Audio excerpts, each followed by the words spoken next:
Welcome to another episode of the Marathon Mindset Podcast. Today we are here with a special guest. They're all special guests, but today I have somebody that I've been wanting to have on the show for a very, very, very long time. The man, the myth, the legend, curator of photography via Bright and Early Productions. Luxury home magazine fame. Come on, man. No, well, No other than Rick Garza. Welcome, bro. Appreciate you, brother. Glad to have you. Glad to have you on. It's an honor, brother, to be considered. You know. No, man. We were talking right before we went live. Yeah. I came to you first about this idea. Yeah. We were working, doing whatever. And I said, man, I want to start a podcast. Mm-hmm. This is 2019, I think. I think it's before. Maybe 18. Yeah. But it was because I was thinking of you and some other people, but at the same time, I was like, we could tell your story. Yeah. And then I never had you on, bro. So You're now busy. you're here. Yeah. You're busy. God is good to both of us, man. You know. Definitely. But specifically, I remember. If you don't mind me sharing, I remember why, because and now that I say this out loud, I'm like, maybe I need to monitor how long I have these phone calls. But we would be on the phone, and it'd start off with a listing idea or something. Yeah. And then you and I would go off on like a 13, 14 to 30-minute rant about, how are things in life as a man. Trying to. You're right. Yeah. Married, kids, work. And then we would talk, and we were like, you would say, this needs to be on a podcast. Yeah. And I'd be like, do it, bro. I'm very proud of you. Thank you, man. Yeah. And it was all a dream. Yeah. Well, and so hence why your story, where you're at in your life, because as we were talking about just photography in general and your business. Yeah. You've been at it for a minute. Yeah. How long is that? So I was thinking, I was like, he's going to ask me that question. So I'd like sharpen, figure that out. Yeah. Dude, it's almost 14 years since I picked up a camera. Yeah. So when I started, it wasn't just real estate. It was, I was a general photographer. I shot everything under the sun except porn. My wife wouldn't let me. She ain't gonna let me do that. But it was like baby showers, picture of your dog. Got it. Whatever, bro. Anything to pay the rent. Yeah. And then, my mother-in-law saw me, and it's funny because Tomas always reminds me about this story. He's always telling me, you need to bring that up. And I'm like, but my mother-in-law saw that I was like infatuated with this point and shoot. Uh-huh. And her and my wife financed my first camera. Okay. And I made this bold statement. I'm going to take care of your daughter with this camera. Yeah. And I just got like little jobs here and there. And I was like, oh shit, now I got to pay the bills. Mm-hmm. Now I got to pay rent. And, I did it as a side hustle on top of every other hustle that I had going on. And at the time I was a bouncer. I was a club photographer and all this stuff. So about 13 years ago, that's when my mother-in-law said, hey, I think you got something. She financed me like a little Sony, setup. And from that point on, I was just like infatuated on how to get better because I really, really sucked, bro. I was like, well, we all do at the beginning, bro. No, like I super sucked. Like I was an expert at sucking.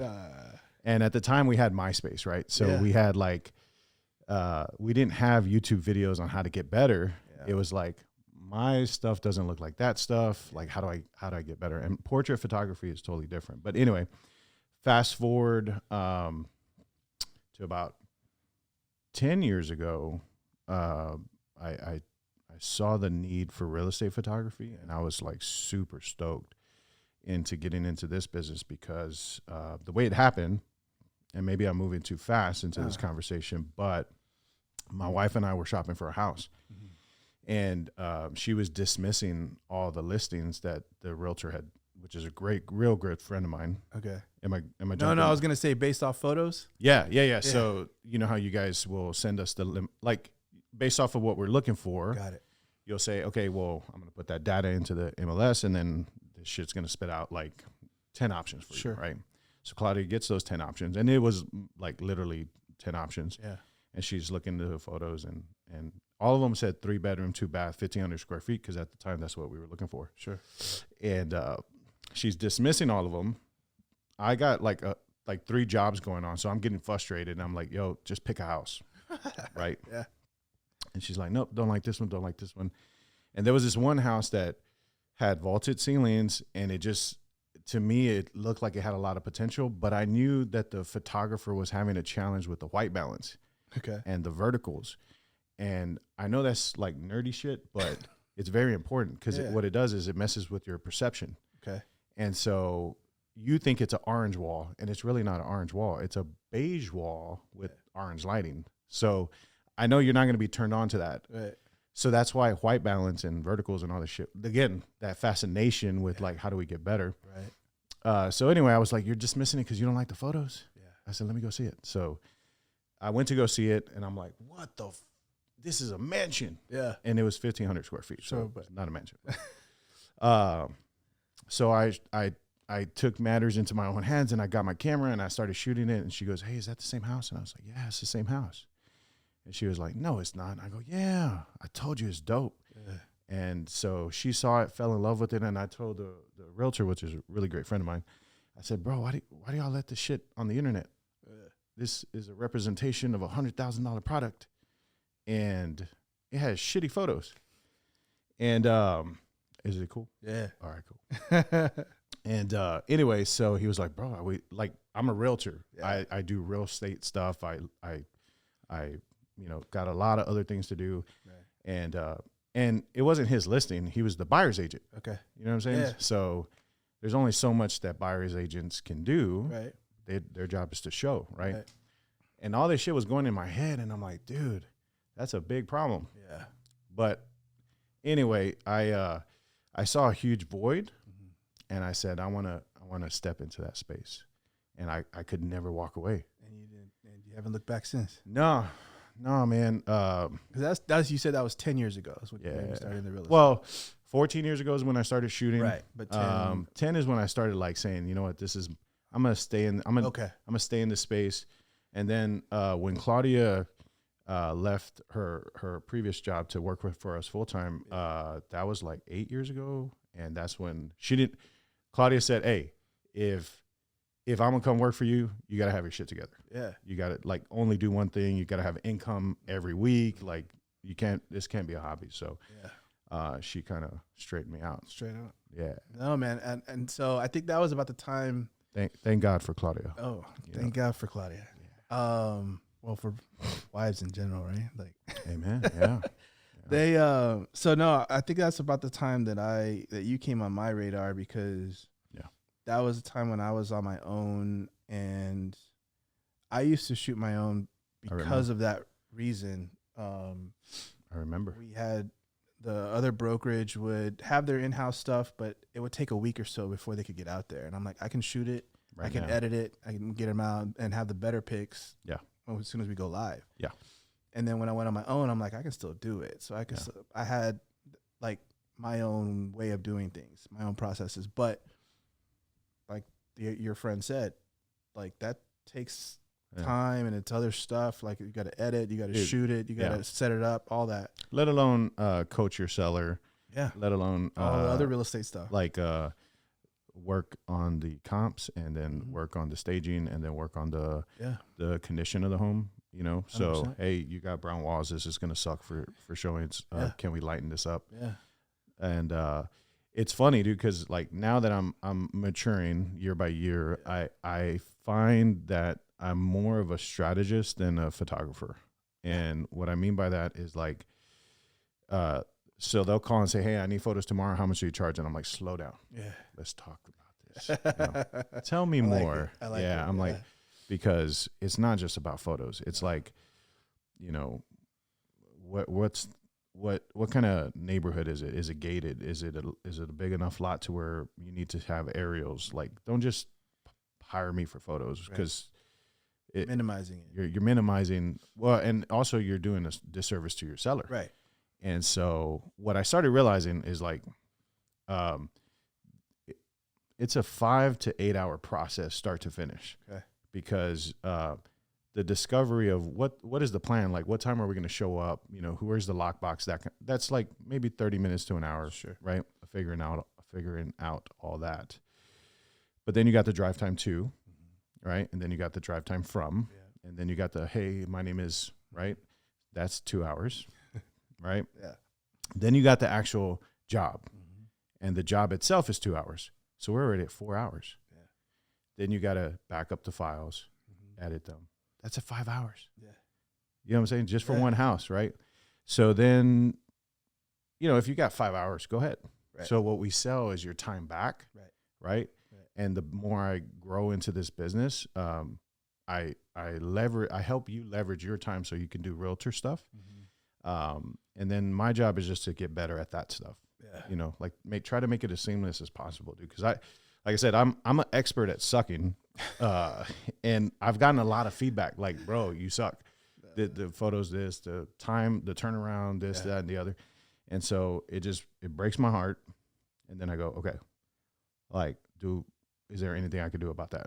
And the answer is yes. And so over time, I've had to like build a team, and the team now is way better than I could ever imagine. So let's unpack that real quick, because you said something. You're like, it hurts you, right? Because like, you know, like it's your art. It's kind of, you know what I'm saying? Like it's your what you're putting out in the world. Yeah. And then you get the feedback. Yeah. And sometimes not all, you know, rainbows and unicorns. It's like, hey man, you know, I don't like the way this comes out, or blah blah blah. Right. But it's not personal for them. It's business. They're looking at it like that. But for you, because it's your product. Yeah. And then having to step back and go, how can I get better? And then, but it's just you. Like in the beginning, right? Like for a while. Yeah. The thing is, you don't know what you don't know. Right. So it might be, dude, okay, I'll give you an example. Okay, so one of the pivotal moments in my career was when I'm shooting a house and the seller is sitting at the table, right? And I'm like avoiding. At the time, I didn't know how important it was to build rapport. Right. So I'm avoiding her because this shit is awkward. Yeah. This lady's at the table. I'm a married man. Like, keep my distance, right? And then she starts crying. And I'm like, oh, fuck, now I got really weird. And then she says, are you hungry? And I'm like, oh, shit. She's going to have you sit down. And so I'm like, okay. So she's crying. She's by herself. And then she asked me if I'm hungry. And I'm like, yeah. Let's go eat. Is everything okay? And she goes, yeah. It's just, we're getting a divorce. And this is like the most toughest time, that I've ever gone through. My husband is leaving me for a younger woman, and here I am, the photographer. Yeah, and I'm trying to do your job, and I'm trying to like help. I'm trying to get in, get out, but at the same time, I'm being a human with this human. Yeah, right. And so, okay, so how does that relate to what we're just talking about? Well, if I go in and I do a subpar or shitty job, and I just say, oh, well, I'm only getting paid $100. Right. Or I'm only getting paid 1%. Right. Realtors say that all the time. Yeah. It's only 5%. She's a friend, so I'm only charging her 5% or 1% or whatever. Right. So if that's the attitude we have, right. Let's say that's the attitude. It'll never happen. But let's say that's the attitude you have. That's the attitude I have. Yeah. Right. We go in, and this lady who's suffering is going to suffer more. Right. Because she can't sell the house. Right. Nobody's interested. Longer. She's in that. She's in that mess even longer. Right. Yeah. So when Mike Campos comes in, the new agent says, hey, the first problem was you priced it too high. Right. The second problem was your photography sucks. Yeah. And then if you would have hired my photographer, it would have been way better. Yeah. If we would have priced it with me, I would have priced it right where it's supposed to be. And so I would get the feedback like, well, they said it was because of the photos. And I'd be like, what? The photos? Right. What's wrong with my photos?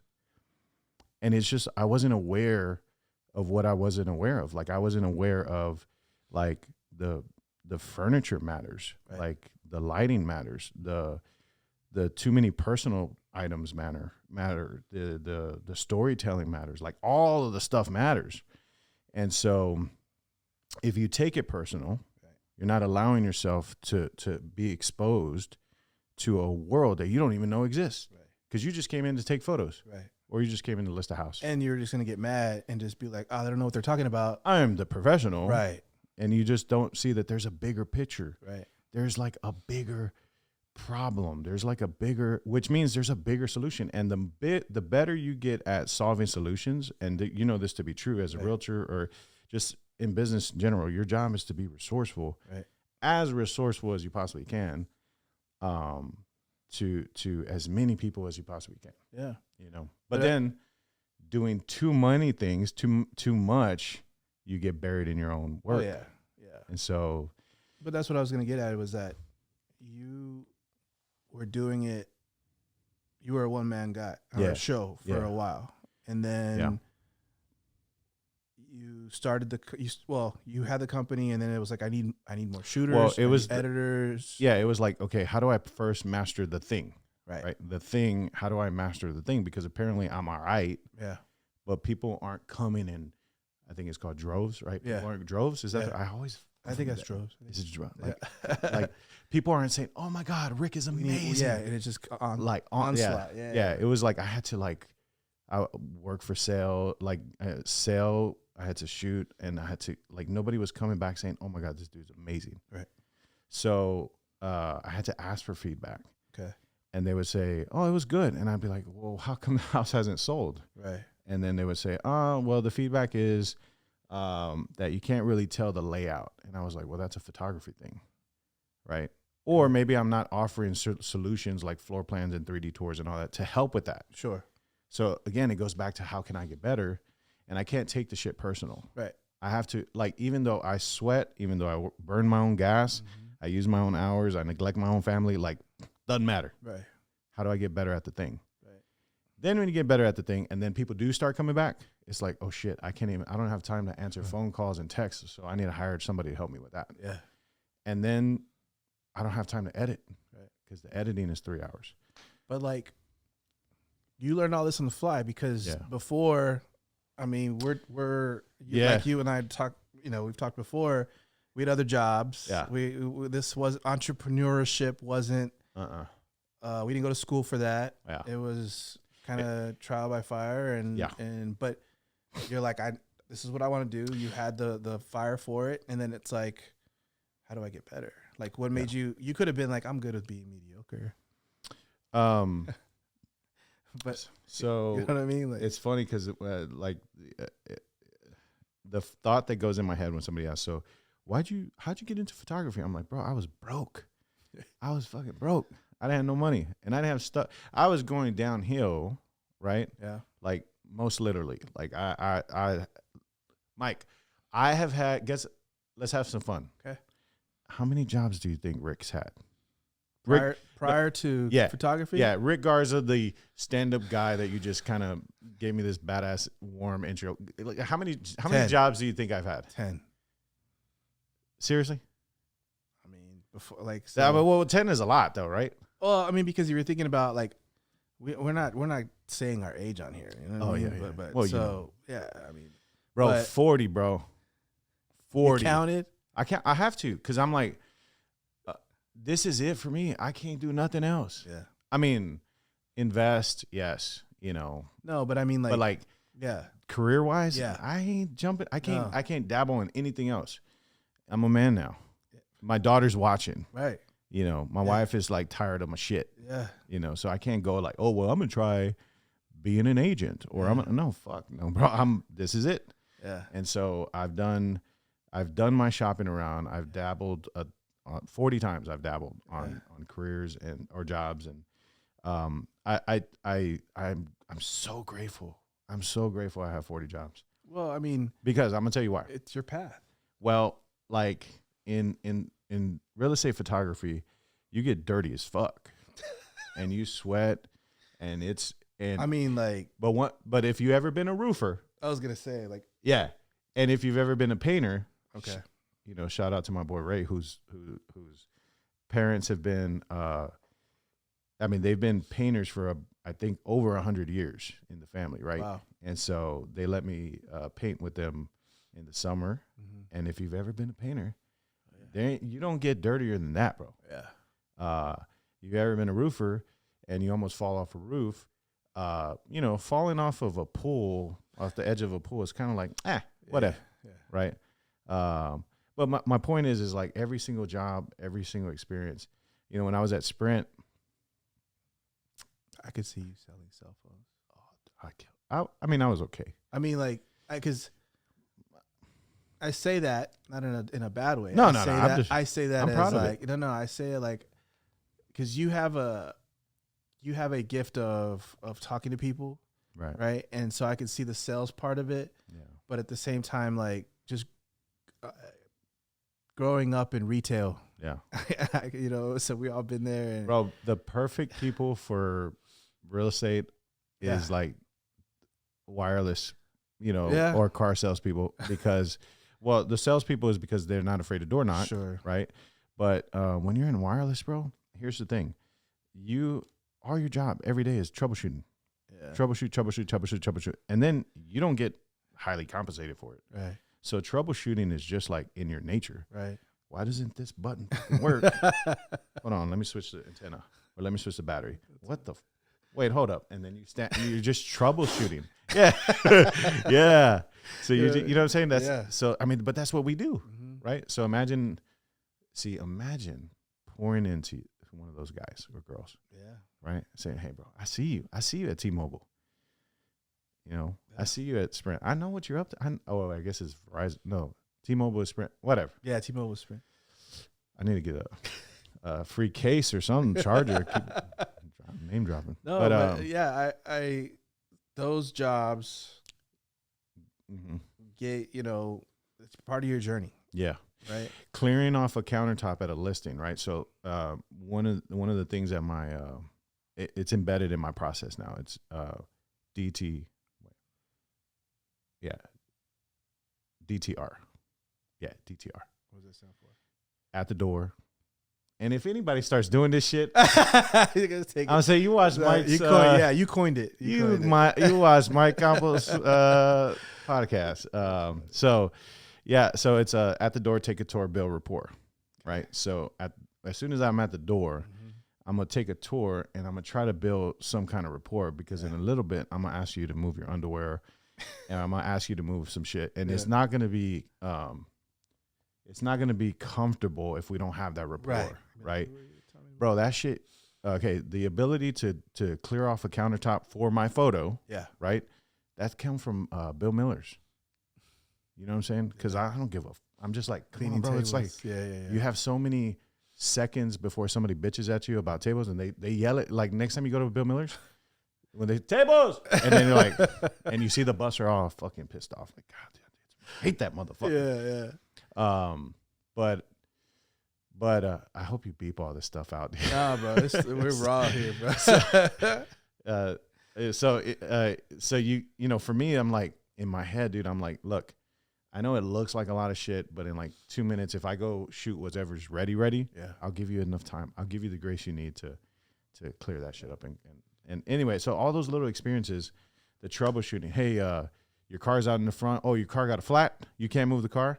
Okay, well, all right. Well, we got Photoshop for that, Or if you could put that bitch on neutral, we can push it. You got a big ass football player for a son.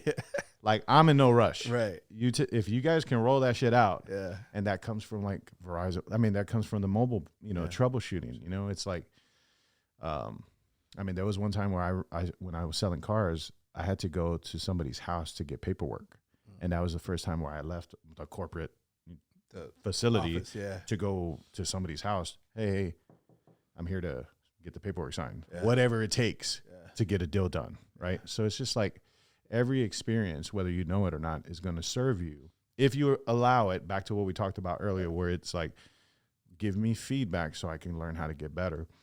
And I'm so grateful for those 40 shitty jobs. I think I don't know how many I had before, bro. It wasn't 40, but it was a lot. And I could almost give you the, like you said, like what was the thing I learned the most, but then I moved on. And then it was like, from there you moved on. And then it was like sitting in, when you go out back and smoke a cigarette or something and you're like, I don't want to do this anymore. Yeah. And then it was having that conversation of like, this is it. I don't want to do it anymore. You know what was for me, man? The biggest problem is I knew I had something more to offer. Yeah. And, it's like, let's just say. Where did that come from? Bro, I believe that God this whole time was talking to me and I was just stubborn and I wouldn't listen. Yeah. You know what I'm saying? But it's hard for me to,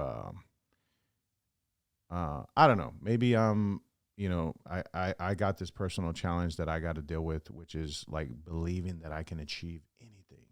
Yeah.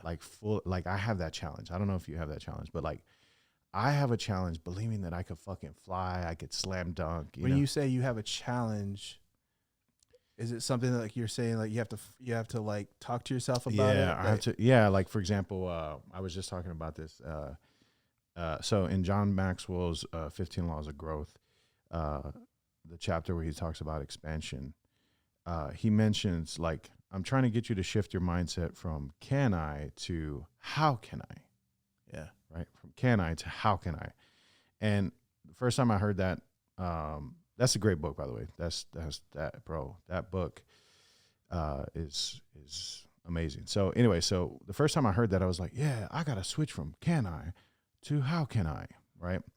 But this time around, when I read it, I totally missed where he says, but, I realized that you might, if you had a fucked up family and a fucked up past, you might not even be able to say, can I? Correct. Can I doesn't even, your programming says, I can't. Right.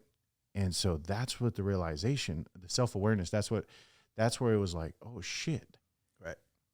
Like my past, my, upbringing, like we were all like, it's not possible for you to be successful and have $1 million business. Right.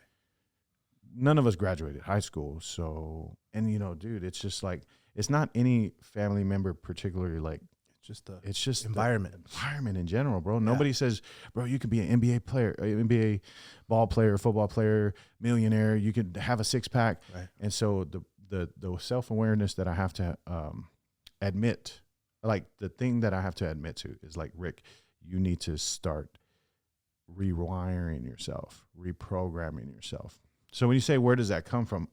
Bro, I just know that this is not, I don't want this to be like that mindset or that lifestyle from previous generations. I don't want my daughter to even recognize it. Yeah. I want my daughter to say, that doesn't sound like us. Right. We can have anything we put our mind to. Right. Right now, Emma has this, it's the most beautiful fucking thing.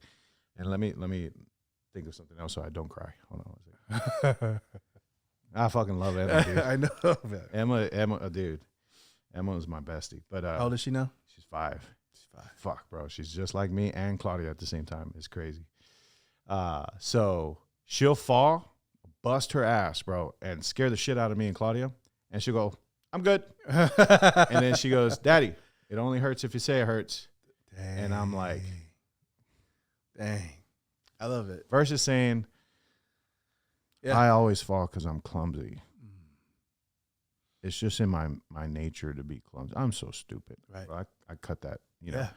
And so, and Claudia and I, are very conscious of, how long we stay mad at each other, how long we try to inspire versus destroy. Yeah. With our words. And we're not perfect, bro. So we're learning every single day. And the cool thing is, like, the self-awareness is the most important thing, It's huge. Because since we're not perfect and we are human, we just ask God for grace and we go, hey, I'm sorry. I didn't mean to say that. I didn't mean to do that. Can we reset?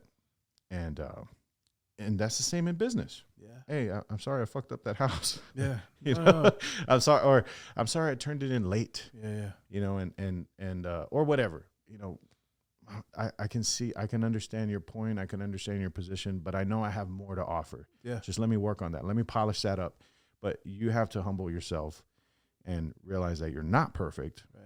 Right. And then extend grace to those that are working with you, because you need grace, they need grace, and then just kind of build each other and be like, hey, bro, I remember when I was in your shoes, and I too didn't think it was important for me to show up on time. Yeah.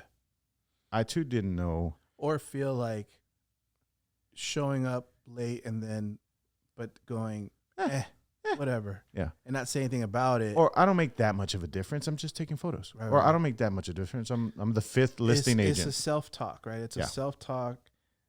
I 100% agree that it comes from our upbringing. And again, it's a self-awareness to go, that's not productive for me for what I want to do. Yeah. I want to change that. And now that I have a daughter or a kid, I can't let them have that same programming. Correct. Right. Yeah. And so but you couldn't do that if you didn't have the self-awareness. Yeah. I'm also into movies. Like I fucking Pursuit of Happiness. That shit's 100%. my jam. There's just like, like when I see Will Smith and Jaden, what's his name? Jaden. Yeah. In that movie, I said, I want to be the dad that I never had. You know what I'm saying? Yeah. Like I want to be like that. Yeah. You know, and so I would aspire to. I look up to a lot of married men. I realized that back in the day, I used to look up to ballers, right? And I'd be like, I want that shit, right? And or I used to look up to dope dealers, and I'd say, man, I want that. I really want all the bling and everything. Yeah, I want the attention. I want the money, the power, the respect, right? And that shit leads to nowhere. But when I was with Claudia, and I know she won't mind me sharing this, but there was a time where I was like super low. In fact, like ashamed of who I was back in the day, you know? And she gave me an ultimatum. She said, either you stop your shit, right, or I'm out. And I was like, well, what? I get all this money coming in, right? She's like, it's not about the money. My mom can't find out you're a dope dealer, you know? And she's like, that's embarrassing, bro. And she gave me the ultimatum. This was, you know, I'm almost 40 now. So that was when I was. And y'all been together since when? We've been together. Damn, I knew you were gonna ask that. 18 years. No, but I mean, like, what? You're in high school? No. Right after high school. Okay. After high school, if you can imagine, it was. I know you're gonna say, "Damn, I was in."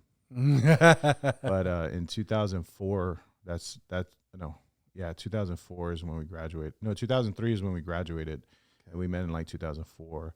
So that's what, 18 years ago. We've been together 18, 19 years. And we've been married for 15 years. Okay. We've been married 15 years. We've been together like 19 years. Congratulations on that, bro. Thank you, bro. Yeah. One girl, one woman. That's awesome, man. That's that and being a daddy is like my biggest accomplishment, bro. I don't care about nothing else. Yeah. I mean, truthfully speaking, like it, you know, for those who are at the early phases of their relationship, bro, I'm like, only thing I want to learn how to accomplish, the most important thing right now is to learn how to be a good husband. Because if I could learn how to be a good husband, right, then the business shit comes easy. Yeah. Because marriage is a business. It's an agreement. It's a contract. Mm-hmm. And either you're a shitty partner or you're a dope partner. You know, like you're either an awesome partner or you're a shitty partner that keeps making excuses on why, you know, you haven't done what you said you were going to do 6, 7, 8 years ago. Yeah. And I would hate to be in a business relationship like that. And it's the same things, right? So anyway, I feel like I got off track, but Claudia and I have been together for fuck, she's gonna be mad, but like somewhere around 19 years. Okay. Yeah. And then Emma's 5, so we waited. Well, we were trying to have a baby for the first couple of years, and it didn't. You know, it wasn't in God's plans until Emma came around. Yeah. yeah, so it's dope, man. it's a beautiful story, bro. So I know, and I've known you before, Emma. So like just seeing you, and we had our conversations about marriage and relationships and just business owners and everything, and so that's kind of how we connected. But so your brothers and sisters? I have a brother and I have a sister. Yeah. Okay, but your parents weren't. No, they're all different dads. Okay. And then so we didn't, and we're also there's a huge gap in age. So we love each other, we associate it, but we're so far apart that it's like, how you doing? You doing good? I love you. Bye. Yeah. You know, but we definitely stay in touch as often as we can. So I mean, having the if they're listening, I love you. Absolutely, bro. That's dope. I just wanted to applaud you for one being a dope dad, because just watching you and Emma and you and Claudia all together, you just had a nice cool vacation. I hope you enjoyed that. Yeah, it was beautiful.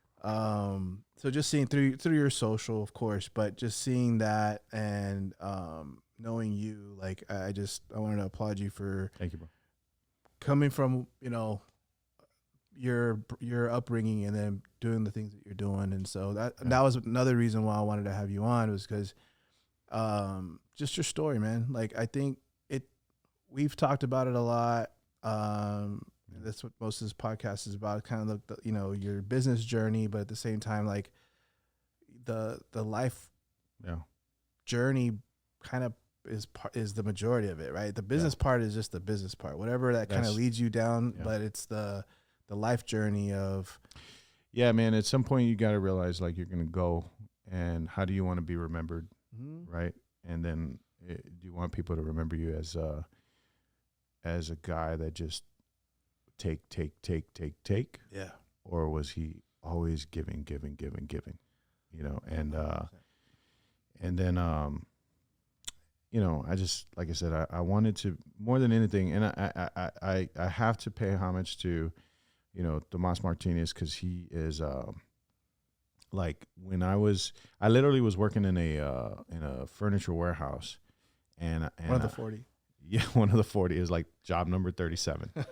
And he walked in, and I knew he was a Luxury Home Magazine, and I was like, holy shit, that's the Luxury Home Magazine guy. And he walked in with his wife, and his wife Christina is like an amazing. They're amazing people in general, but that's his queen, and they were buying furniture for their office, and it was something about him, dude, that it was like a magnet, and I could tell he loved his wife, right? And prior to him, I didn't have a good. This is a true story. I never had a good example of what a husband should look like. I never knew what a husband looked like, because no man prior to Tomas was married for a long fucking time. In your world. In my world. Gotcha. Like, we didn't do that shit. You know what I'm saying? Like, men sleep around with other women, do their thing, and fucking marriage, like, who wants that? Yeah. And so when I saw this couple, and I saw this man that ran a business, right, and he had a beautiful family, and he did it with his wife. Yeah. I was like, how do you do that? And so I wanted to be in proximity to somebody great, like somebody as a good role model, right? Yeah. And dude, he took me under his wing, and he gave me a lot of advice at first. And his mentor was John Maxwell, and he's a pastor, and so he would get it from John Maxwell, and then he would pass it to this little boy from the hood, right? And I was soaked that up, dude. And I would be like, I was like, bro, this is fire. Would you coach me? I was like, everything you say is dope. Yeah. Like, and he would just he would ask right questions. And that's the thing about having a good coach is when you have a good coach, it's not necessarily that they're going to give you advice. Yeah. A good coach asks you questions that make you think and ponder on what the fuck you're doing. Yeah. And then it makes you question your next move. Yeah. Like, should I blow up? Like, he'd give you an example. Can I? Yeah. All right. So he was like, so we were talking about business and marriage and all this stuff, right? And I'd sit down, and he could tell I was heavy in life and thought, right? He was like, what's going on? And I was just like, bro, Claudia can push my fucking buttons, bro. And And I was like, bro, it's whew. I was like, I don't know how to explain it to you. I don't know how to explain it. But she knows how to push my buttons. I was like, but I know you don't know what I'm talking about, right? It's just my wife. Yeah. Like, I'm the only one. Right. Yeah. And Tomas like very simply just says, what button? And I was like, my button. And he was like, your button? And I go, yeah, like my fucking button. She dances on that shit. You know, and my wife, dude, my wife is my queen. Sure. And so I would never disrespect her. I'm sharing this because I know other men feel this way. Mm-hmm. You know, and that dude that's like saying my wife dances on my fucking nerves, that's who this is for. Yeah. So he said, what button? And I go, that button, bro. It's just like I put it right there and she fucking jumps on it. He goes, well, why do you put it right there for her to jump on? And I'm like, You're like, bro, why you got it. Yeah. Right. So from this point on, I have this metaphorical button that I go, she ain't the problem. Yeah. My wife is not the problem. It's me. I keep putting that button right there saying, dance on that, see what happens. Yeah. Right. So in my own mind, I'm saying like dance on my fucking button, just like I know you always do. Want to do. Yeah. And then she just does who she is, and it's my fault. I'm the problem. It's never them. And it's always the kid. Like, that's in business, right? When you in real estate or whatever business you're in, you're like, I can't point the finger and say, well, I was gonna, but Mike, right, you know, did it this way or did that. You know, I have to say, okay, well, what could I have done differently? Like, what could I have communicated or expressed? Or maybe I should have asked questions. Right. Maybe I shouldn't put buttons for people to dance on them. And dude, I was like, I need a coach. I need advice. I need wisdom. I need to stop acting like I know all the answers. We don't. You know? Yeah. And I think that's again, that comes back to self-awareness. Yeah. Because you could have stayed hard-headed and you could have been, all the things and said all the things and been like, I don't know what Tomas, you know what I mean? Like, you could have just been stubborn and not been open, like you said, not been open to the idea that it is me. Yeah. And I can change it. Yeah. But that comes with time and gray hair and hair loss, all of it. You know what I'm saying? You lost your hair, bro? Oh yeah. Oh yeah. Yeah. No. Customers and babies. Customers. You know, it was funny because customers. I mean, I would see behind the scenes pictures. Actually, I still have this growing, but this shit in the back is bald. Yeah. But I would see these behind the scenes pictures, and they'd be like, "Here with Rick Garza," and then I'd see this big old bald spot, and I'm like, "Dude, am I that guy right now that I'm gonna have all this right?" Oh man, mine's been talking about the gray. Yeah, because everybody's like, "Oh, you can dye it." I'm like, "Why?" Yeah, I'm like, well, and then I saw a picture. And I was at one of those sessions or whatever, and I'm like, all like it's long, it was longer, and all the gray sticking out, and I'm like, oh damn, I look old. I will say you have gracefully aged, bro. You look great. I blame it on jiu-jitsu, man. Jiu-jitsu, I always say, is my fountain of youth, because if I don't move, if I don't, stay active, we get older, man. You look older, you know what I mean? Like, and so I think that's what it is. I got a question for you. What's that? Since you're into jiu-jitsu, like if you had to give 2 life lessons that stem from jiu-jitsu, like 2 major ones, what would you say? I can sum it up in one line. Sometimes you're the hammer, sometimes you're the nail. Act accordingly. It personifies life, because no matter how big, strong, badass you think you are, there's always somebody better. You're not going to win all the time, right? And how do you react to that? Yeah. How do you respond to an angry customer? How do you respond to your angry wife that's maybe not mad at you, but she's upset? Maybe she's hungry or she needs a nap. How do you respond to your crying baby? Yeah. It's the same principle. Yeah. And then that's the act accordingly part. that's the act accordingly part. Got it. But and then the nail is you getting your butt whooped, right? And then how do you react to that? Yeah. Like, are you going to do it gracefully? Are you going to act like you've been there before? Or are you going to act like a crying baby and be like, I can't believe I lost? Or you be he cheated or whatever. Right. You know what I mean? Like saying something like complaining instead of being like, I messed up. Yeah. I made a mistake. Jiu-jitsu is like translates to life, like business, everything. It's bro. like lion and lamb, right? So like sometimes you're the lion. Yeah.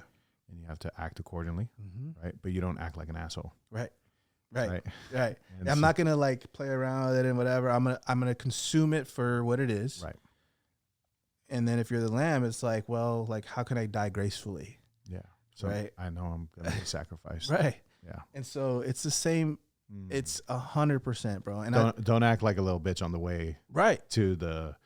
Or like you're getting tapped out, like you know what I mean. Don't like? Oh, bro, that's so good. It is, bro. Like it and you get the people. I'll give you an example. Brand new people who come into the gym that are brand new to that gym. Yeah. Right. They might have had experience somewhere else. They've watched UFC. They've done all this other stuff. They've wrestled in high school, et cetera, et cetera. They're built like an ox. They played football, but they've never done jiu-jitsu. And they come into a jiu-jitsu class thinking that, flexing. Yeah. And they get the floor mopped, right? Yeah. They leave in one of two mindsets. Okay.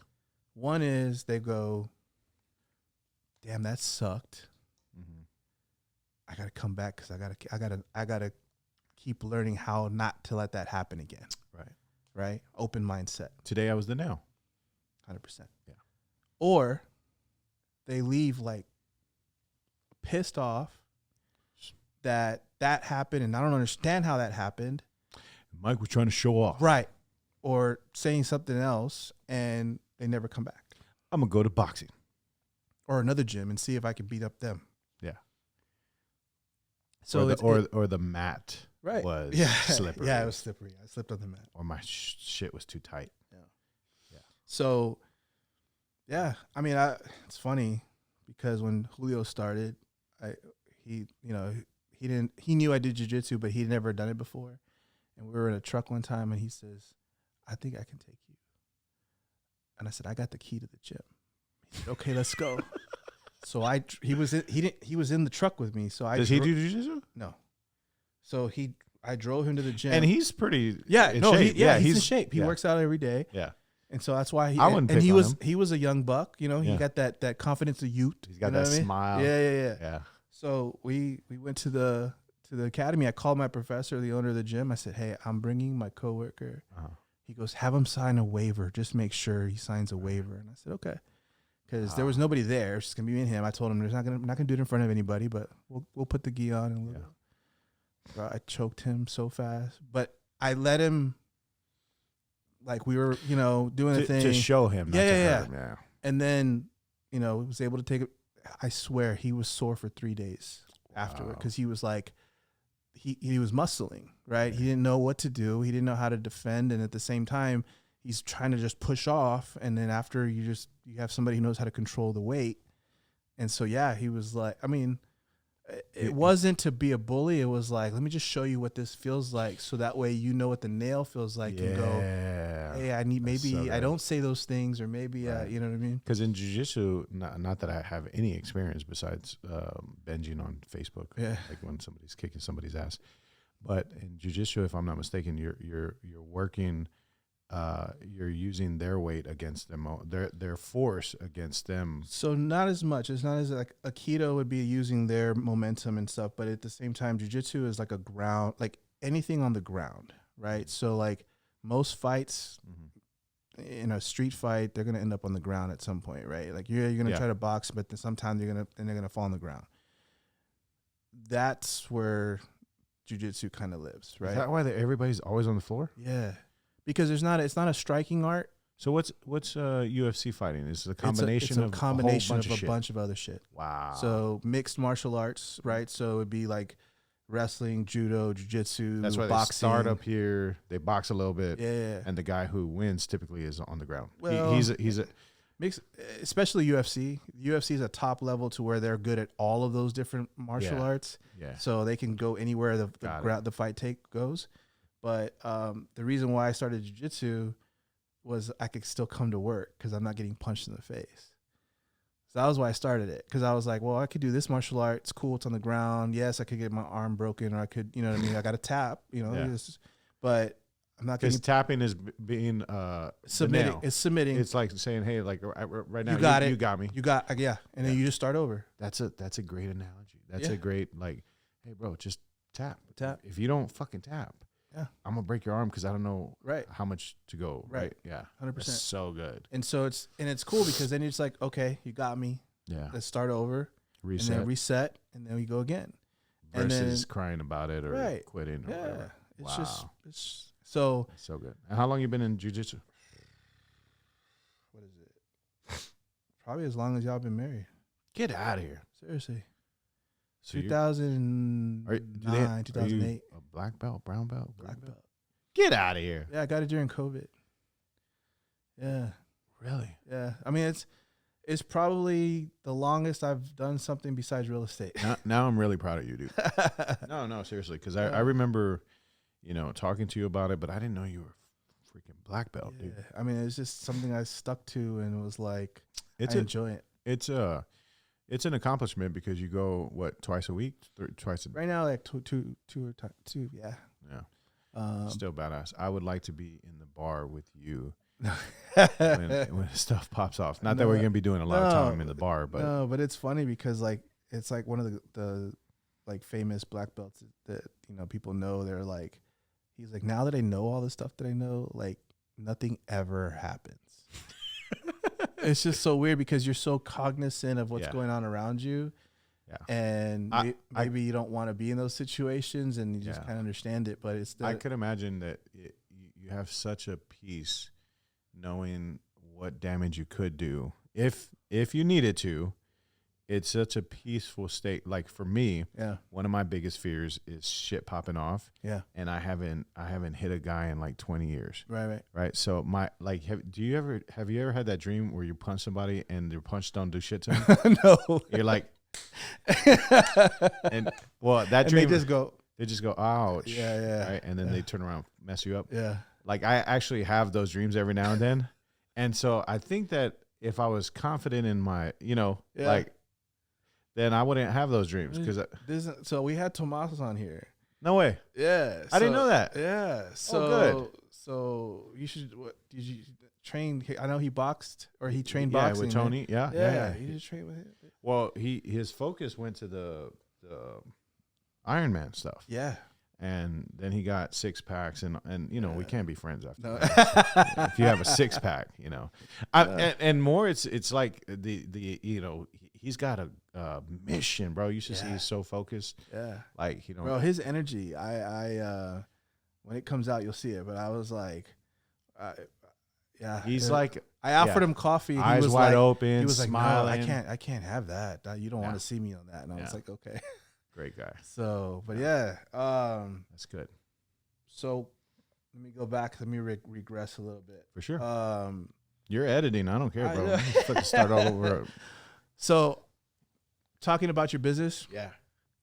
Hardest part growing it. Staying consistent. Okay. Through the hard times. Showing up when you're broke. Showing up when you're balling. Showing up on the highs, showing up on the lows.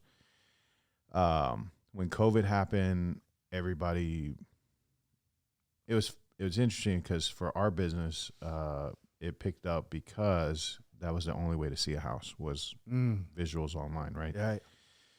But that's where having the infrastructure to support all that influx, that's where I was like, man, I'm so grateful for our team because no matter how good I am, I suck if I don't have a team. Right. Like if I don't have, like, people who know John literally say I love John, and I'm like, you've never even seen the guy, but I just love John.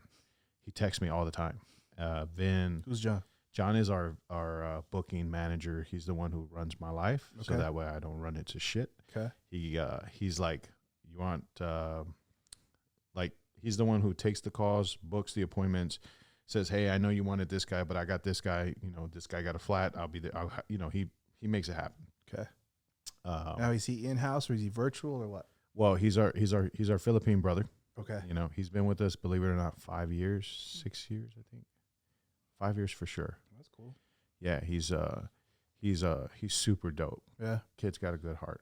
And what I love about him is he works harder than me on the phones, the emails and texts. Sometimes he's working till like 8, 9 o'clock. He's supposed to be off at 4. And I mean, that's the kind. I mean, dude, you can only pray for somebody like that. Yeah. And I did, and you know, God put him in my path. We have Vin, who's been with us, I think, 2 years, and he does the evening shift because there's only so much you can, you know, realtors be working at freaking, you know, all hours. Talking about why didn't you respond to my text at 10 o'clock at night, bro? I gotta yeah. Talk about how much do you charge? I put boundaries. Yeah. That's another topic. Are you available tomorrow? Right. No. Yeah. Get out of here. I'm just playing. Like, no, I'm available. Yeah. Call John. Yeah. So we have to have support with the communications, and then we have editors that are both in-house. We try to keep everything as in-house as possible because of the communication thing, as to say, like, let's say the photographer said, hey, don't worry about that. We'll Photoshop that, right? Well, if we outsource the editing, then we have to put a request, and that takes about 24 hours if we outsource it, right? Right. Versus saying, hey, I fucked up. I forgot to put it in the notes. I need it done like in 2 hours because she goes live in 4 hours or whatever, right? And so in-house is so much better. But we do have to outsource some of the stuff because of overflow, holidays, weekends, you know, some of that stuff. So I have processes and I have things in order to help me sustain. And you have to do that. You know, you can't just be like, oh, well. And again, it goes back to trial and error. You know, like, why did we not turn the photos in on Monday when we shot it on Friday? Well, we didn't have an editor on Saturday. Okay, well, how do I get an editor to work Saturdays? Well, it may be in-house. Somebody might volunteer, or somebody might say, hey, I'm not going to do Saturdays. So the way we built the business is pretty good. It's flexible as shit, but it's also enough work that they can work whatever they want to work. They can make as much as they want to make, but at the same time, if they need time to spend with their family, they can pump the brakes, and nobody's affected negatively. Yeah. Just as long as we get better at communication and stuff, which is just the same thing in any business, right? So I'm learning as I go. I don't have the shit mastered, but I think that the thing that I've learned more importantly with not only, you know, we're like our system helps your system keep going. Yeah. Right. And so that way you can kind of keep going, and leveraging is really the reason why you want to team up with somebody that actually cares about that shit. Right. Yeah. So like a broker says, well, I used to be the go-to realtor, but fuck that. Like, I want to make bigger impact. First of all, bless people, right? So they go and they say, hey, like, I'll bring the leads, the training, whatever, like, let's go. Then we can have bigger impact. And on top of that, I can sleep at night. I can check out because we have processes and systems and all that stuff. So our editors are like the chefs in the kitchen, like always like editing all the shit that we throw at them. Yeah. And our photographers are like the waiters, which is like, hey, how you doing? Blah, blah, blah. We have to, you know, act happy and shit all day. and we're driving all over San Antonio. And so it's like, you know, it is very much so. I used to work at Landry's, and like I said, one of the 40 jobs. But it is much so like a restaurant. You know, you got the front of the house, you got the face, right? Yeah. Hey, how you doing? You know, so that would be John, or that would be me when I go to these events. And then you get the customer, and then you got to nurture the customer. You know, you got to find out what they like, what they don't like, and then just get better, right? Yeah. So going to talking about bright and early, right? Like my whole thing with starting a business, running the business, going through all the trials and tribulations of it, like what for you? Yeah. What is the Like, where do you see that going? What's the vision? Because I know it was to make money when you started it, but it's like now that you go through all the different evolutions of it, right? Like, of where it started, where it's at right now, all the different people you have and you're responsible for and whatnot. Yeah. What's the vision now, or do you see like, is it like a legacy thing, or is it like a what's the plan? Well, that's a really deep question. I think that I would like to pass on the blessing that has been given to me, right? Which is, so I make a living with a camera, bro. You know what I'm saying? Yeah. And a handsome living. Sure. Not realtor money. Well, maybe first year realtor or second year realtor money. Just play. But it's like we make a living. Yeah. With like what I see as an opportunity, and so the better I see, like the way I see the world, I take a picture, right? I capture it, I steal it. I'm like, I see it like this way. Yeah. And then I get paid for that, right? And I get relationships like this, right? And then I get I bring value that you hope it's out there from somebody to give you, like staging tips and the vision, the photos. You hope that's out there, right? But there's only so many people, right? So I want to extend that blessing to whoever wants it, right? Because I know it's possible. Right? I was a bouncer. I was a bus tables. Like I know that there's not only a career, but there's a flexible schedule. I know that we can go on vacation, and I know we can come back and there's a whole bunch of work ready for us to take. Like when, as a photographer, as a freelancer, what happened was when we were trying to buy that house I was talking about, we had to get it under Claudia's name because I didn't have steady income. Right. So I don't know if when we first started working together, you were like, why do you charge the upfront? Right. Cause I know you weren't tripping, but like some realtors are like, why do I got to pay $400 up front or $300 up front? Like I'll pay you after the job. Right. Right. Well, bro, I have no reported income if we do it that way. Cause I got to go chase you for money. Right. And, not you, but in general. Yeah. Like I got to, hey, the house I shot for you 3 weeks ago or a month. Yeah. Oh, well, it hasn't closed yet. So learning the hard way, I said, okay, payment up front. Only take credit cards. Right. Because I needed to report my income to the lender. Right. So that way he doesn't question whether or not I make enough money. Right. Right. Well, a photographer that says, you know what, I'm going to quit my job at Walmart and I'm going to go start a photography business. He don't know that. She don't know that. Right. So it's going to be 5-10 years before they even get legit to be handsome enough to be qualified for a loan. Right. A lender ain't going to buy them. Right. But they don't know that. So when you say like, what is it that I want to package this up and like give it. And I know like real talk, I know that this is my sweet spot. Yeah. Because I can connect with you and then I could connect with them and I could say, yo, I know you want to be an artist. Yeah. And I know you want to be free spirited and shit, but this is a business. And if you can if you can follow a system, and if you enjoy customer service and you don't mind sweating, because you're going to do that shit anyway. Right. You know what I'm saying? You're going to do it anyway. So kind of like a consultant giving the packaged experiences that you've had, right? Yeah. Because all we're talking about is experiences, right? I used to call it like a swatch of all of experiences. Like you'd have a ball. Yeah.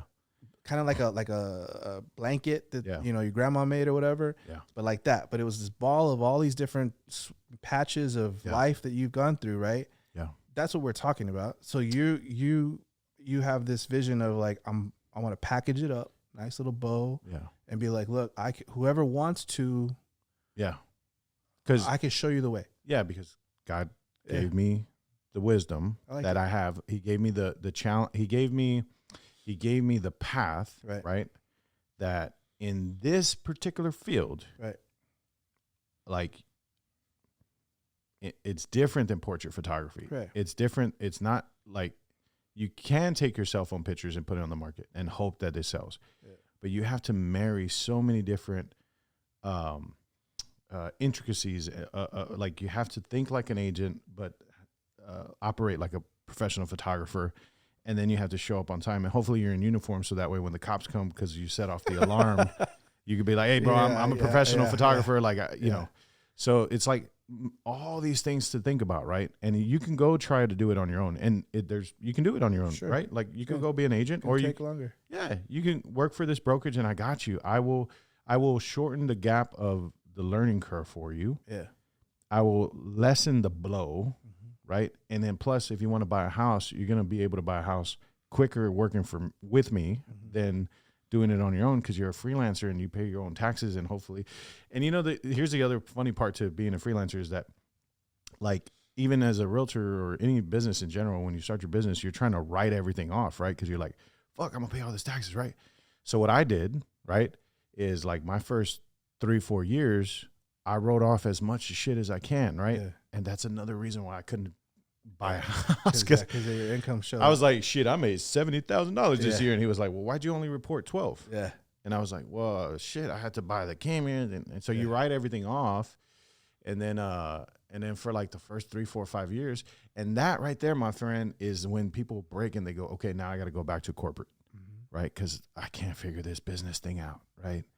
And so like, if you had a mentor, which you do, right? You have a mentor that can teach you, hey, bro, it's going to get hard, but I got your back. Yeah. So I want to be that for real estate photography. And what I see in 5 years, I think we're like,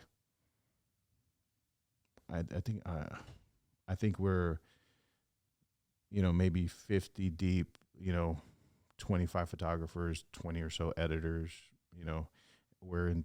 That where you see you? Yeah. Okay. I see us.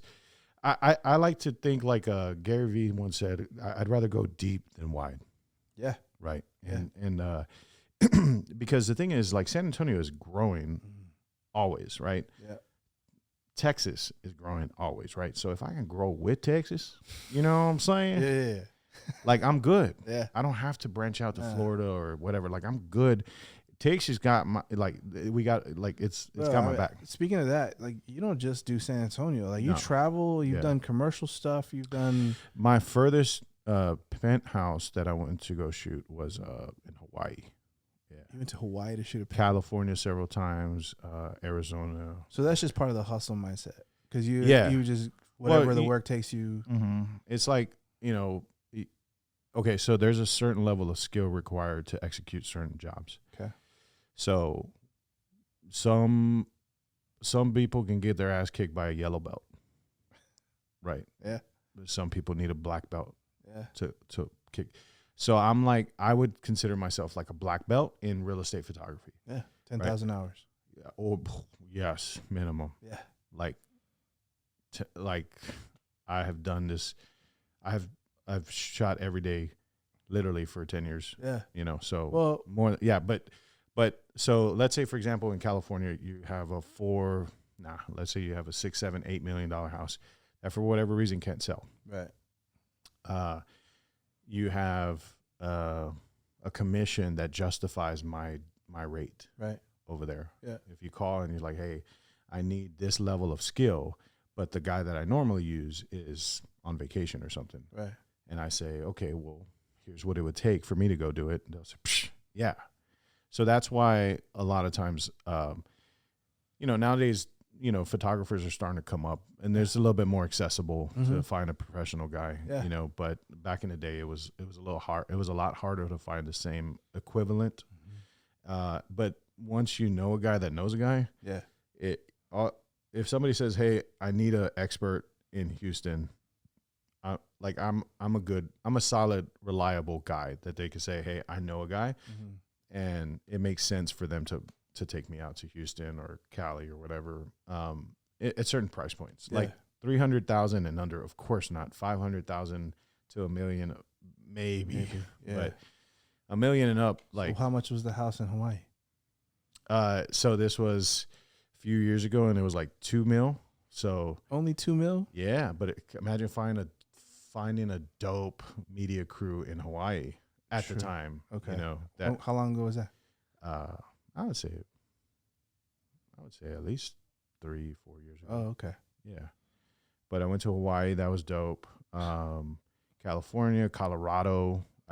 Me and my crew, not just me. You know, shout out to Richard and Danny. But we would fly all over to go do these jobs, and photo, video, you know, whatever. But you know, as I started narrowing down my focus, I realized like what we do is sell systems, right? But also like we're providing a tool. My bread and butter is real estate photography, and I'm gonna tell you why. Because the first impression that you have to make is on the MLS. Yeah.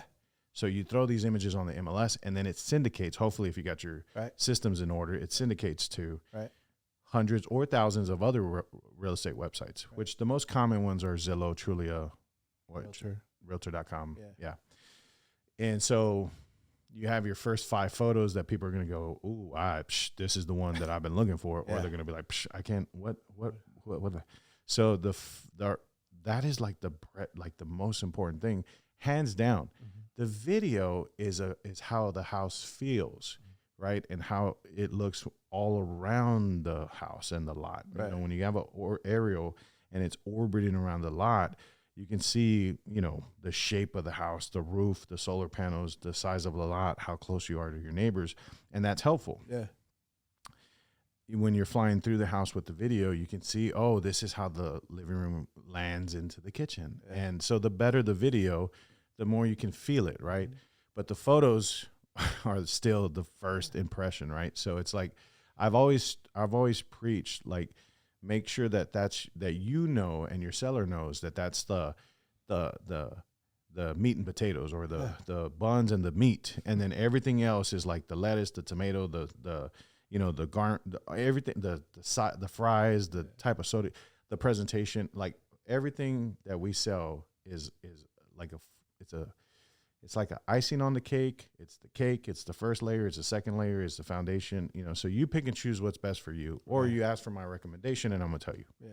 So depending on the price point, I will sometimes say all you need is, you know, photos. Yeah. Depending on the neighborhood, I might say, okay, well now you're gonna need a 3D tour because your house is gated, right? And it's gonna be hard for your buyer's agents to get in and show that house. Yeah. So the last thing you want as a listing agent is people making excuses on why they haven't shown your house. Right. Yeah. So lessen that possibility by giving them a 3D tour. Yeah. On Zillow, it'll say 3D tour available. Right. And your buyer's agent is going to go, dude, I'm so grateful that Mike put a 3D tour, because now I don't have to drive to the back end of Bernie to show this person that lives in California who's thinking about moving to San Antonio, specifically Bernie. Yeah. Now I can show him the house without actually showing him the house. No, and I think that's kind of why I think my opinion, why you've been in the business so long is just the amount of care and the extra mile that you go with the job that you do. Thank you. It's not I'm just shooting pictures. No. You know what I'm saying? And so when somebody puts that much effort and that much care into their work, it's gonna show, and it's gonna come out, and then more people are gonna hear about it. It's gonna, you know. I definitely don't want to waste your time as the agent who said, "Hey, I'm thinking I need a real estate photographer." So if me and you are gonna work together, we're like, you don't hire me to shoot the house, right? And that's what I think it's so funny, bro, because they say, "Hey, I'm thinking about hiring you to shoot the house." Why would you hire me to shoot the house? Right. You're hiring me to sell the house, aren't you? Yeah. Isn't that why you're trying to sell the house as a listing agent? You're not trying to shoot it, cover it. You're trying to sell it, right? And so now that we know that, right, what does it take to sell it? And so it could be, you know, and when I say, like, I don't want to waste your time as the agent who hired me, I also don't want to waste the seller's time, because sometimes, I mean, what is the 4 Ds of people selling the house? Death, divorce, demotion. There's another D, Mike. Debt? I don't know. I have no idea. Demotion, death, demotion, death, divorce. Bro, you need to find out what that D I'll is. find out. Well, anyway, so there's a couple D's out there that cause people to say, oh, well, we got to sell this house, Yeah. And so we don't have time to waste. Yeah. And I know that if I was the seller, I wouldn't want anybody to just be like, well, I shot your house. No, bitch, I want you to sell my house, Yeah. And so anyway, just having that, in the back of my mind, dude, is hard for me. I always, when was the last time you got on an Uber? Been a while because you're a baller. Last year, maybe. Yeah. Just when I was in Vegas. Okay. So did you notice the feature on the app that says, do you want it to be quiet or do you prefer quiet? Oh, no. Oh, so now they have a feature that says, would you prefer quiet or? So what, that the driver doesn't talk to you? Yeah. Well, because, you just came out of a conference. I don't want this motherfucker to be happy, right? Yeah. So I. You added that? I have to do that now, Mike. I have to be like, okay, so like, I'm sorry, I literally just drank a Monster or something, in the car. And I'm like, so like, I'm always at a level 10. So where are you at right now? You have to ask. Yeah. During my DTR. Gotcha. I say, so this is how I do it. I say, are there any babies asleep or like, are you working from home? And they say, yeah, I am working from. Okay, so I will quiet down because I have a tendency to be on level 12, And but yeah, I it's just it's a relationship. The business that we're in general, especially contractors, realtors, we're in the relationship business, man. And so the more serious you take that, right? Yeah. You'll be all right. God will take care of you. Yeah. I was talking to one of my young bucks today, and it's funny, man, because when your team stresses, you feel it with them, and you also probably are harder on yourself,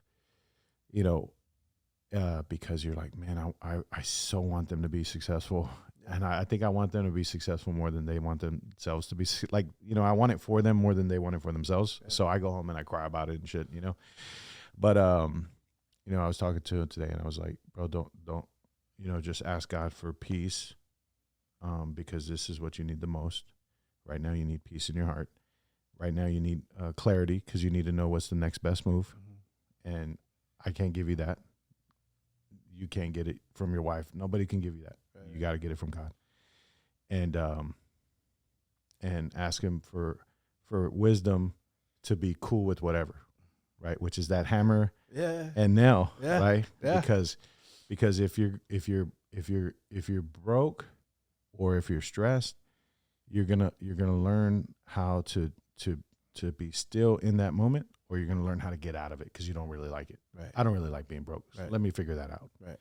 Or you're gonna say, hey, I'm broke because maybe I was being selfish or careless with my money, and maybe that's why I needed to be broke this season. Mm-hmm. Or, I've learned, and so again. This is this is like my ghetto church. Like, this is like literally like. What's your ghetto church? Well, when 2 or 3 people get together. Oh, okay. Right? Got you. And I say, hey, it's going to be all right. You should go. You should go to my church, bro. Yeah. Or, you should, like, I do have to realize that we're a representation of our higher power. Right. Like, right. And I try my best not to embarrass him. But I slip up because I'm human AF, and and so I ask for grace, and then but basically what I'm getting at is like I couldn't do that at corporate. No, you get what I'm saying? I got you. Like I couldn't do, if I was shooting, or if I was at Sprint, I couldn't be like, hey, bro, just ask for peace and wisdom, and I mean, because I would get fired based off of my beliefs. Hey, bro, you always talking that Jesus stuff, bro. Or there was a conversation, bro. I'm telling you, and this particular series is for the men, by the way. But there was a moment where we were like, I was training a photographer, and we were there, and I said, bro, you gotta sleep with your wife. Don't forget to have sex with your wife.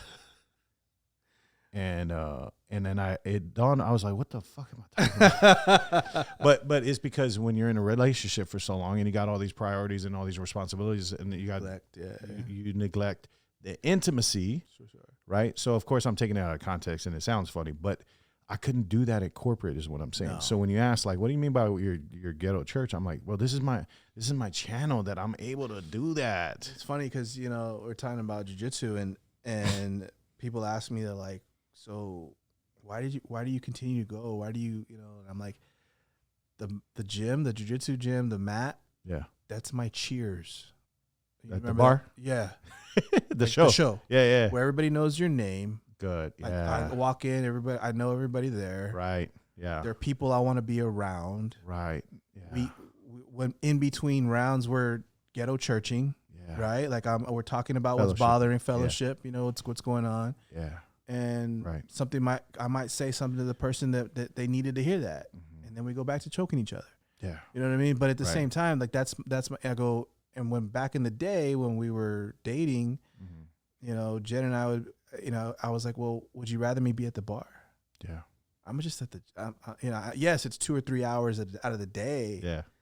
And I'm, you know, I'm sweaty and everything else, but I'm, you know, at the gym. So it's the same thing, like where you have that fellowship where, you know, and when you're your own business, you have that leisure, that, you know, that camaraderie with your people. Yeah. Our 100%. Pastor said it all the time. He's like, you know, don't forget that the building is not the church. Right. You are the church. Yeah. You're the vessel. Yeah, you're the vessel. Yeah. And for what I've known to be true for the lives that I'm able to touch a little bit, is like I'm the one I'm one of the few people that keeps bringing up God or Jesus. I'm one of the few that keeps up saying, and I've had to accept that I'm going to bring Jesus into my business. I'm going to bring God into my walk, and I'm not going to be ashamed of it because that's what saved me, dude. That's the only reason why we're here. Yeah. Like most literally, there is no other way that you and I would be having this conversation. I'm being dead serious. Yeah. Like if there's no way that I would make such a difference if I didn't have him in my ear, right? Yeah. You know what I'm saying? Yeah. And then course corrected me. Like every time I want to steal something or punch somebody or, you know what I'm saying? And he's like, no, don't do that. Yeah. Or every time I want to judge somebody and he's like, oh, so your sin is better than their sin? You're perfect. You're perfect. and you know what I'm saying? And it's like, so if I didn't have that constant talk with God to say, hey, am I pleasing you? Am I doing what you want me to do? And him saying, he don't even say, I can't even hear him like literally, but I can feel him watching me. You know what I'm saying? And I can feel him. I could just feel him just like, you know, when you know you're doing something wrong and you don't know, you're like, hey, I got it. That's my relationship with God, man. I'm like, hey, I know. But this is the place that I can. This is my outlet. This is my building where I can say, hey, it's gonna be okay. There's hope at the light at the end of. There's hope and light at the end of this tunnel, and this tunnel is different, right, for everybody in every season. So if you got an 18-year-old that's turning 19, or if you got a 25-year-old, he's in a different season. She's in a different season. Yeah. You know, if they just got married, their journey is different. Yeah. Whereas if they've been married for 5 years, their journey is different. Yeah. Right. And so you remember what it was like on the 8th year, right? Or we just passed it. Yeah. So your journey is what it is. And so you're going to, once you pass the 5th year, you know, it's just like, you got some words that can save somebody or help somebody or just, you know. Oh, there's so many words, right? Yeah. There's so many words. And sometimes it just takes somebody to listen, right? Yeah. So, like, that's my opportunity. Sometimes I feel like I serve more by just listening. And again, where else would we have that conversation? Where else would we have that conversation? Yeah. No, you know, it's our path. It's the path that you're on, what I'm on. You know, it's different for everybody, but it's all the same. It's supposed to be for the same purpose, right? To make each other better and better lives and everything else. But at the same time, we talk about routines, and I always ask this question. And this is kind of something I was thinking about when you were talking about, God. What we used to have, we had a morning one time. We as in me and you? Yeah. Okay. Like you and I had a morning workout one time. Oh, dope. Remember that? You took me to Lifetime one time. Oh, that's right. It's a long time ago. You got a good memory. It was a long time ago. So what's the morning routine right now? Right now? Yeah, because I know it changes. Well, I'm embarrassed to say that I'm not like knocking out 100 push-ups, 100 sit-ups, all that stuff, right? But we can get you there.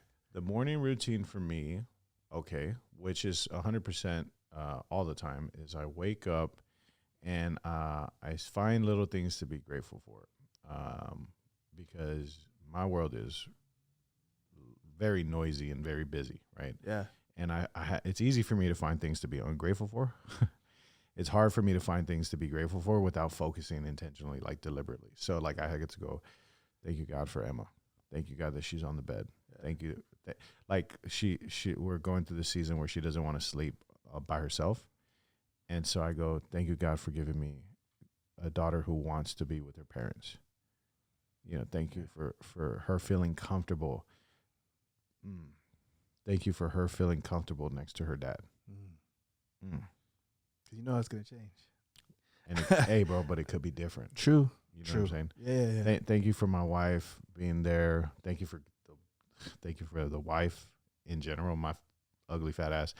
Just no, but if you see my wife, you're not like, he's with her? You can't say that. No, but you're like, you're like, he's with her? How did that happen? But thank you, God, for that. Thank you. So I definitely have to channel and stay focused on gratitude. But I don't have nothing healthy or inspiring to say. I do go on walks because I listen to audible books. I'm into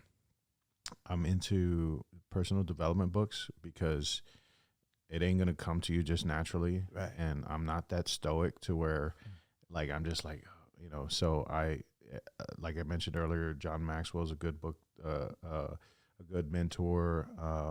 I'm in that book again. For some reason, God always points me to that book. What was that one again? The 15 Inevitable Laws of Growth. Okay. I've read, believe it or not, I've read and gone through it 8 times. Wow. It's a good book, bro. All right. I'm going to check it out. You should. And every time you go through it, there's, because it's about growth. Yeah. It's not about like, and it's also about growth internally versus like growth externally, right. like finances and all that stuff. Yeah. It's more about like stretching yourself and expanding yourself and reflection. Yeah. All of that. But I just wanted to ask because, everybody, I don't know, everybody used to have this morning routine and whatever. Right now, I admire it, dude. I'm like, man, and trust me, dude, the best thing for you to do is get you around some friends. Like being a friend of Tim Macy is like, and even Gilly and Tim Macy, bro, they remind you how it's possible just to get back, like just do it. Like every morning at 5 o'clock in the morning, they're at the gym. And I'm like, so I had a conversation with Tim the other day, and he was like, just commit the month of June. And if you fall short of your commitment, just hire a coach, get some accountability. He goes, if you are terrible at it, then make no excuses at the end of June, you're going to hire a coach. And so ever since that conversation, I have been like turning away unnecessary carbs. Mm-hmm. You know what I'm saying? Like 2 buns, you know what I'm saying? Like you need both of them, like you need the whole bag of fries, Yeah. So like I get what I need, then I throw away the West, and I'm trying that thing, and it's working out great. I do feel a difference. I will confirm with Tim on the accountability part with the coach. Yeah. Because I needed that. Yeah. I did it a while back, and Yeah. I stopped doing it because I was like, I think internally, I wasn't ready for that growth. And I said, it's too much money. But I missed the accountability. Yeah. Because I knew I had a session, and if I missed, yeah, I mean, he's going to be pissed. I paid money, whatever. But the minute that I did it again, because I missed it, and then we really went, I signed up for this competition, and he said, "Oh, okay, so now you need to cut weight. We're gonna be accountable together." And the minute that we did that, everything changed. And I'm talking about like mentally, physically, emotionally.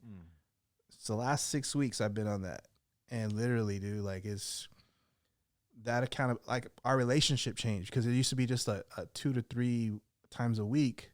Yeah. And now I'm texting him every day. Yeah. And our relationship changed. Yeah. But at the same time, I wanted to be accountable. Yeah. I wanted to make sure that he was being accountable and that I was being accountable for him. Right.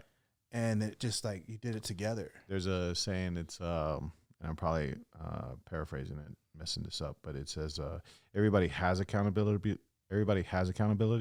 Nobody wants to be accountable. Yeah. Like you have the accountability. Yeah. Like it's out there. Yeah. You just don't want to be accountable. Right.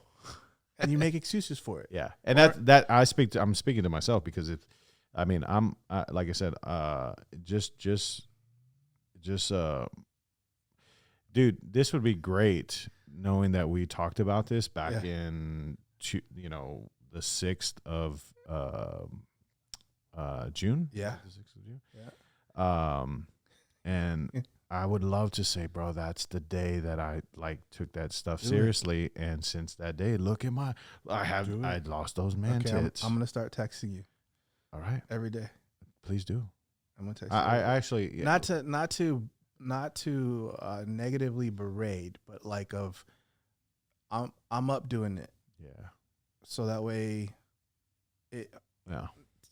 maybe I don't mind it at all. I actually, everybody who's watching this far into this show can text me and be like, how you doing with your it's like I check it in. That's good, because again, it's just the environment. It goes back to what we talked about, which is the environment, and just following the right people, healthy people, talking to the people that do, the mental check first, the God thing first, whoever puts their priorities in line. If you get around them, it just rubs off on you naturally, 100%. So it's always important to, but yeah, so I just get up and I go to work, man. I'm really trying to focus on leadership development right now. Mm-hmm. As to say, like, just to clarify, I'm trying to go from the guy to developing people. Yeah. To be equally to know and to love what we do as much as I do. Yeah. Like, and I don't know how to do that, 100%. I'm learning. Yeah. I'm just trying to get better at that. Plus, the systems are good, but they always need refinement, or they work for the first 5 years or for the first 200 appointments, and then you go, now that we've gone up in this volume or this production, maybe the old systems. Yeah, but that's the game. It's always learning, always changing. You know what I mean? And so like you have that already. You have that mindset already. And it's a marathon, not a race. Yeah. So it's like, I think Tomas said it also, where he was talking about, it's the, it's the race. It's like, if you're on this, there's never a destination for the success. The success is the work that you're putting in. I don't know if he said that directly, but it was like that. That was the meaning I got from it. And it is. And that's the same thing for like jiu-jitsu. Mm-hmm. It doesn't matter about what belt you got. It's all the lessons you learned. Yeah. As you're going through it. And it's like, I don't care what color the belt is. And if that's what you're going for, then you're in the wrong mindset, because it's about that journey of development, that journey of refinement, just constantly changing. Yeah. But that's it, man. The Moss always has some wise stuff to say, and he's like, don't let my middle discourage your beginning, or something like that. Like we're all in this long. Don't compare your race to mine. Yeah. Don't compare your race. Basically saying, don't compare where I'm at, which I'm just in the middle. Right. Well, don't compare that to your beginning phase. Right. Like, do you, and do the best and refine yourself. Take it, run your own race at your own pace. Yeah. It's just and show up tomorrow. Man. And if and you can say so many of these things. They're so good. Last question, bro, because I know you got places to go and things, but I always want to kind of land the plane. Yeah, land the plane in a nice green runway. When you're thinking about when it's time to stop, I know, because we just finished saying that there's the race doesn't stop. It's the work and everything else. But like when you're getting to that point where it's like, it's time. What do you want people to remember about Rick? I want them to say that he loved God, and he loved people. That's it. Perfect. Yeah. That's really it, man. I think That's all say. the ability to be a good father is like, oh man, that's such a dream for me, dude, to learn how to be if I could just be here when she's like older, dude, and I could just hang out with my daughter for a little bit, and just have fun with her, and maybe see a grandbaby, that, oh man, like, see, and it doesn't have nothing to do with money. No, it doesn't have nothing to do with money. And if you love God's people, and everybody's put in your path for a reason, you just can't get in the way of that, of finding out why. Yeah. Right. So if I get remembered that, I love God and I love his people, his children, then, that's all that matters. Ultimately, I think, what we do, when I hear, he's, the best photographer, I'm like, no, I'm not. 'Cause it's all relative to what are you talking about money? Are you talking about shoots? Are you talking about quantity? Or, what do you. So it's like, none of that really matters. What matters is how, like, the difference you make in people's life, as often as you can. Yeah. Right. Rick was a good dude. Rick was like that uncle that he was so obnoxious, but he said what I was thinking. Yeah. I just didn't have the balls to say it. Right. I wish I had an Uncle Rick.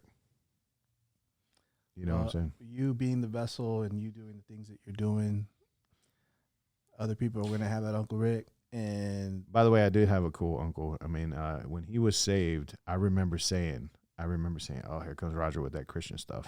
There you go. Yeah, I remember saying that, bro. See? I remember saying that. Remembered him. So